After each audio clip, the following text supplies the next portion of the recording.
మీ మోకాల నొప్పులకు ఎటువంటి సర్జరీ లేకుండా ఎపియాన్ పెయిన్ క్లినిక్ అందిస్తున్న అత్యాధునిక చికిత్స. మీరు మీ జీవన విధానం అంతా మీకు తెలిసింది, మీ జీవితం మీకు తెలిసింది.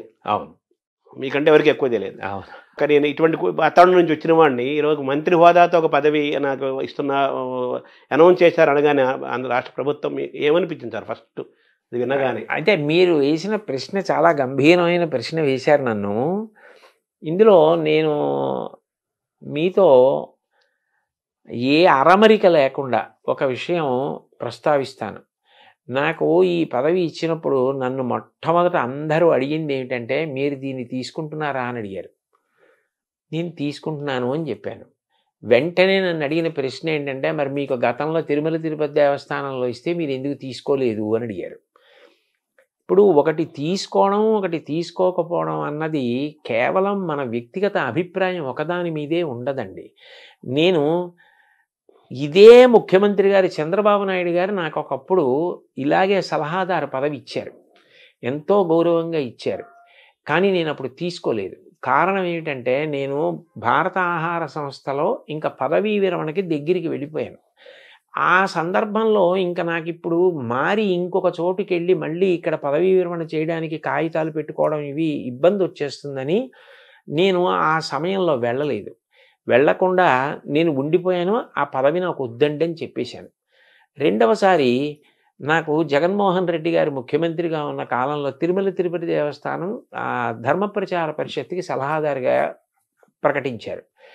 ప్రకటిస్తే నేను అప్పుడు వద్దని చెప్పాను. ఎందుకు చెప్పానంటే, అప్పటికి నాకు 7-8 నెలల వరకు కూడా ఈ ఉపన్యాసాలకి నేను తేదీలు ఇచ్చేసి ఉన్నాను. అది ఒక్కొక్క సబ్జెక్ట్ ఏమవుతుందంటేనండి 30 రోజులు అలా చెప్పే ఉంటాయి. అవి చాలా పెద్ద పెద్ద సబ్జెక్ట్స్ చెప్పవలసినవి ఉన్నప్పుడు ఇంకా ఖాళీ ఉండదు. అప్పుడు నేను ఒక సమావేశం పెడితే వెళ్ళలేను. నాకే తెలుసు ఆ విషయం. నేను అది కూడా ఎక్కడో ఉంటాను, అనంతపూర్లో 4 రోజులు ఉండి సమావేశాలు చెప్పి అక్కడి నుంచి బళ్ళారి వెళ్ళచ్చు, లేకపోతే శ్రీకాకుళం వెళ్ళచ్చు. ఈ పక్కనే వెళ్ళాలని నియమం ఏమి ఉండదు. అప్పుడు అకస్మాత్తుగా ఓ సమావేశం పెట్టి మీరు రండి అంటే నేను రాలేనండి అని చెప్పాలి. ఇప్పుడు దేనికి తీసుకున్నట్టు ఆ పదవి? నేను వెళ్ళలేనన్న విషయం నాకు తెలుసు. వాళ్ళు నన్ను అడిగింది ఏమిటి, సలహా చెప్పండి ఏదైనా అని అడిగారు. నేను ఏం చెప్పానంటే, దానికి నాకు పదవి వద్దండి. కారణం ఏమంటే, నేను ఇంత ఒత్తిడిలో ఉన్నాను, నేను రాలేను సమావేశాలకి. నా వలన నిజంగా మీకు ఏదైనా సలహా కావాలి అంటే పదవే అక్కర్లేదు, మీరు నాకు ఫోన్ చేసినా నేను చెప్పగలిగింది అయితే చెప్తానండి అని చెప్పాను. అట్లాగే నేను చెప్పిన ప్రవచనాలు వెంకటేశ్వర భక్తి ఛానల్ వారు ఎన్నో సంవత్సరాలుగా వేస్తున్నారు. నేను ఎప్పుడు వాళ్ళు ఏది అడిగినా నేను చెప్పినవి వాళ్ళకి ఇచ్చా. నేను ఎవరి దగ్గర పైసా పుచ్చుకోను. అందుకని అప్పుడు ఆ పదవి తీసుకోలేదు. ఇప్పుడు పదవీ విరమణ చేసేసాను. ఇప్పుడు నాకు ఏదో కొన్ని ఉపన్యాసాలు నేను ఒప్పుకున్న ఉన్నాయి.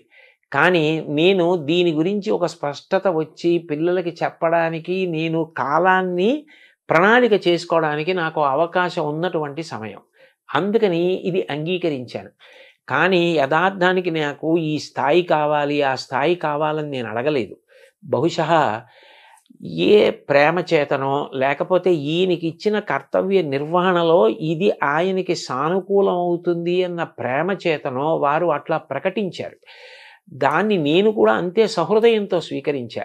కానీ నా ప్రధానమైన ఉద్దేశ్యం మాత్రం ఒక్కటే, నేను పిల్లలకి ఉపయోగపడగలిగిన 4 మంచి మాటలు పిల్లలకి చెప్పగలిగిన నా వల్ల ఒక్క పిల్లవాడు తన మార్గాన్ని మార్చుకుని చెడు వైపుకు వెడుతున్న పిల్లవాడు ఇది చెడు వద్దు అని మారగలిగిన నేను ఈ దేశానికి గొప్ప సేవ చేసినట్లు భావిస్తా. ఎందుకనంటే మీరు ఆలోచించండి, ఒక్క పిల్లవాడు గాడి తప్పి ఒక తప్పు వైపుకు వెళ్ళిపోతే వాడు రేపొద్దున్న ఎంత పెద్ద నేరస్తుడవుతాడో, ఎంత ప్రమాదకరమైన వ్యక్తి అవుతాడో, వాడి వల్ల దేశానికే ఎంత అప్రతిష్ట వస్తుందో. నేను చెప్పిన మాటలు ఒక్క పిల్లాడినటువంటి మార్గం నుంచి తప్పించగలిగాయి అనుకోండి. మా అమ్మ 9 నెలలు కష్టపడి కని ప్రసవ వేదన పొంది నన్ను ప్రసవించినందుకు నా జన్మకి సార్థక్యం. ఒకటి మాత్రం నేను మనసు విప్పి త్రికరణ శుద్ధిగా చెప్తున్నాను శర్మగారు మీకు, నేను బ్రతికినంత కాలం బ్రతకను. ఎందుకనంటే 65 ఏళ్ళు వచ్చాయి. ఇంకో 65 ఏళ్ళు మాత్రం ఒక్కనాటికి బ్రతకను. నాకు ఎంతో ఓపిక ఉండే కాలం మహా అయితే ఇంకొక 6 ఏళ్ళు 7 ఏళ్ళు. ఆ తర్వాత శరీరం శిథిలం అవడం అనేది సహజంగా ఉంటుంది. ఇంత ఓపిక కూడా ఉండదు. ఇంతకాలం నయా పైసా ఆశించకుండా ఆధ్యాత్మిక ప్రవచనాలు చేశా. నా కోరిక ఏమిటంటే ప్రవచనాలు మానేస్తానని కాదు, కానీ 10 మంది పిల్లలకి నేను ఉపయోగపడగలిగితే, తల్లిదండ్రులకి, కుటుంబాలకి, ప్రభుత్వాలకి, దేశానికి నేను ఇంతకన్నా ఏ సేవ చెయ్యాలి? నాకు భగవంతుడు వాక్కునిచ్చాడు. ఆ మంచి మాటలు నేను పిల్లలకి చెప్పి 10 మంది పిల్లల్ని బాగు చేయగలిగితే ఈ దేశంలో పుట్టినందుకు, ఈ దేశమాత రుణం తీర్చుకోలేను, కానీ ఆ తల్లి వీడు నా కడుపున ఈ దేశంలో పుట్టినందుకు వీడు త్రికరణ శుద్ధిగా భవిష్యత్ తరాల కోసం తాపత్రయపడ్డాడని భరతమాత సంతోషిస్తే నాకు చాలు. అదే 10,000. అదే 10,000. దాని కొరకు అంగీకరించాను కానండి.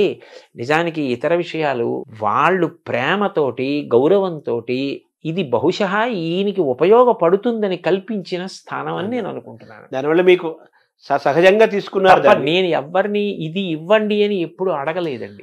అది కూడా కేంద్ర మంత్రి హేమరెడ్డి హోదా అన్నా కదా, సహజంగా తీసుకున్నారు కానీ దానికే మీరు అది వస్తుందని ఇది తీసుకోలేదు. ఇది చెయ్యాలి కాబట్టి ఒప్పుకున్నానంతే. వాళ్ళు ఏదో ఏర్పరిచారని. అయితే మీ కార్యక్షేత్రము ఎలా ఉంటుంది? తర్వాత మీ ఏ స్వేచ్ఛతో మీరు ప్రవచనాలు చెప్పటము, గో సంరక్షణ ఏం నడుస్తూనే ఉంటాయి? అయ్యో, అది ఇప్పుడు అకస్మాత్తుగా పూజ పూర్తయితే అక్షతలు నీళ్లు వదిలేసినట్టు వదిలేసేది కాదు కదండి. అది నా సప్తధాతువుల్లో జీర్ణం అయిపోయిన విషయం. అవును, అది నాకు ఎంతో సంతోషకరం. అది నేను వదిలిపెట్టేయలేను. నేను ఎప్పుడూ భగవంతుణ్ణి ప్రార్థన చేసేది కూడా ఒకటే. నేను ఒక ప్రవచనం చేసేటప్పుడు నా దృష్టి అన్య విషయాల వైపుకి వెళ్ళదు. ఎప్పుడైనా పూజ చేసేటప్పుడు వెళ్ళొచ్చేమో, జపం చేసుకునేటప్పుడు వెళ్ళొచ్చేమో, ప్రవచనం చేసేటప్పుడు కుదరదు. ప్రవచనం చేసేటప్పుడు దాని మీదే ఉంటుంది దృష్టి.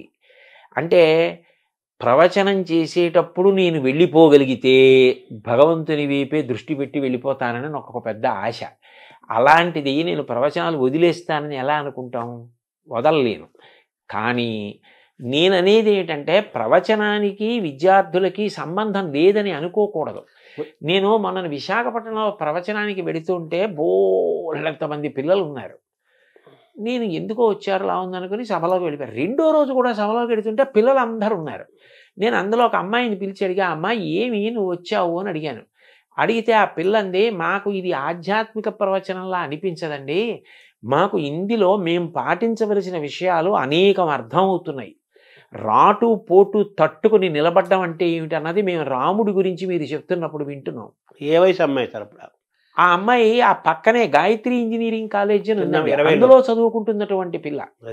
అంటే ప్రవచనంలోనే అంతర్భాగంగా వాళ్ళు ఏరుకోగలుగుతున్నారు. ఎవరికి కావలసింది వాళ్ళు ఏరుకుంటున్నారు. అప్పుడు ప్రవచనం మాత్రం పిల్లలకి పనికొచ్చేది కాదని ఎలా అనగలరు? దానికి ప్రవచనం అవుతుంది అంతే కదా కదా. అందుకని చెప్పి అది నడుస్తుంది, ఇది నడుస్తుంది. కానీ కేవలం పిల్లల కోసమని ప్రభుత్వ పరంగా నాకున్న ప్రయోజనం ఏమిటంటేనండి, ప్రభుత్వానికి ఒక శక్తి ఉంటుంది. పిల్లలందరినీ కూర్చోపెట్టగలదు, ఉపాధ్యాయుల్ని కూర్చోపెట్టగలదు, తల్లిదండ్రుల్ని కూర్చోపెట్టగలదు. ఎక్కడైనా సమన్వయంలో మనం ఈ మార్పు చేద్దాం, ఇది బాగుంటుంది అనిపించింది అనుకోండి, చెయ్యగలదు. వాళ్ళది సార్వభౌమాధికారం. అప్పుడు నేను ఈ దేనికోసం ప్రయత్నిస్తున్నానో అది సాధించడం తేలిక. అంటే మనం అనుకున్న విద్యా నిర్మాణం మంచి పని చేయగలుగుతాం. వాళ్ళ చేతిలో వ్యవస్థలు ఉంటాయి. తర్వాత వాళ్ళు జీవో తీసుకొచ్చి పాలసీస్ తీసుకొచ్చేసి అన్ని విద్యా విధానం అన్ని మార్పులు చేర్పులు చేయగలుగుతారు. ఇలాంటి వాతావరణం ఉంటే మంచి విద్యార్థులు తయారవుతారు, మంచి యువత తయారవుతారు అని చెప్తే మీరు చేయడానికి వాళ్ళకి గవర్నమెంట్ కాబట్టి అది అవకాశం ఉంటుంది. అందుకని నేను ఆ పదవిని స్వీకరించడానికి కారణం అండి. మీ కార్యక్షేత్రం ఎక్కడ ఉంటుంది? నేను ఎక్కడ ఉంటే అదే కార్యక్షేత్రం. అంతే, ఈ స్వేచ్ఛ మీదే. అంటే ఎందుకనంటే నేను ఎప్పుడు ఎక్కడ మాట్లాడుతున్నా ఇది మాత్రం మరింత బాగా గుర్తు పెట్టుకుని ఉంటాను. ఎందుకంటే సభలో 10 మంది పిల్లలున్నా పిల్లలకి పనికొచ్చే మాట కూడా కలపడానికి ప్రయత్నం చేస్తూనే ఉంటాను. అప్పుడు నేను ఎప్పుడు ఎక్కడ ఏది మాట్లాడుతున్నా నాది కార్యక్షేత్రంగానే మాట్లాడుతూ ఉంటాను. సో మీలో ఉన్న ఆనందాన్ని గమనిస్తుంటే ఏదో స్కూల్ కొత్త పుస్తకాలు గురిస్తే పిల్లవాడు ఎంత ఆనందపడతాడో అలాగా మీరు నాకు చాలా ఇష్టమైన పనికి మీకు బాగా దగ్గర అవుతున్నాననే ఒక ఆనందం మీరు నాకు అనిపిస్తుంది. చాలా సంతోషం శర్మ గారు. మీతో నేను మనసు విప్పి ఈ సందర్భంలో ఒక విషయం చెప్తా. సాధారణంగా ప్రవచనాలకు పిలిచేవాళ్ళు ఏదో రామాయణం చెప్పండి, భారతం చెప్పండి, భాగవతం చెప్తానంటారు. నేను అంత సంతోషంగా చెప్తా. కానీ పిల్లలకి చెప్పడానికి అన్న కోరిక తీరాలని నేను పదవీ విరమణ చేసేసిన తర్వాత ధర్మవర్ధిని అని ఒక సంస్థని పెట్టి నేను ₹1,00,000 ఇచ్చాను ఆ సంస్థకి. ఇచ్చి ఆ సంస్థ పని ఏమిటంటే పిల్లల్ని ఉద్దేశించి మాట్లాడడం. దానికోసం ఒక పుస్తకం కూడా తయారు చేసి శ్రీకాకుళంలో డాక్టర్ హర్షవల్లి గారని నాకు సోదరీ సమానురాలు, ఆవిడ దగ్గర ఆ పుస్తకాన్ని ఆవిష్కరించి పిల్లలకు ఉచితంగా ఇచ్చి వాళ్ళకి ఆ శిక్షణా తరగతులు నడిపాం. అంటే ఇవాళ ఇందులోకి వెడుతున్నాననే కాదు, పదవీ విరమణ 2018లో చేసినప్పటి నుంచి నాకు ఈ ఆధ్యాత్మిక ప్రవచనంతో పాటు పిల్లలకి ఏదో చెయ్యాలి, పిల్లలకి మంచి చెప్పాలని ఏదో తాపత్రయం అండి. అందుకని ఇప్పుడు అది నాకు మరింత తేలిక కదూ, అందుకని సంతోషంగా అంగీకరించాను. సంతోషం దిగునీకృతమైంది. ఆ సంతోషం మీకు కనపడని నాకు మరీ నాకు కనిపించింది. అదండి చాలా పిల్లగాడికి కొత్త పుస్తకాలు కొంటే ఆ వాసన పుస్తకాలు ఇష్టం. అలాగే మీరు పిల్లలకి ఇంకా దగ్గర అవుతున్నాం. అవునండి, హాయిగా మనం స్వేచ్ఛగా చేస్తున్నాం. అవును. ఆధ్యాత్మిక ప్రవచనాలు ఎలాగో ఉంటాయి. మన మనసులో గోరక్షణ, పిల్లల్ని తయారు చేయడం మీకు బాగా ఇష్టమైన అంశాలు ఈ రెండు.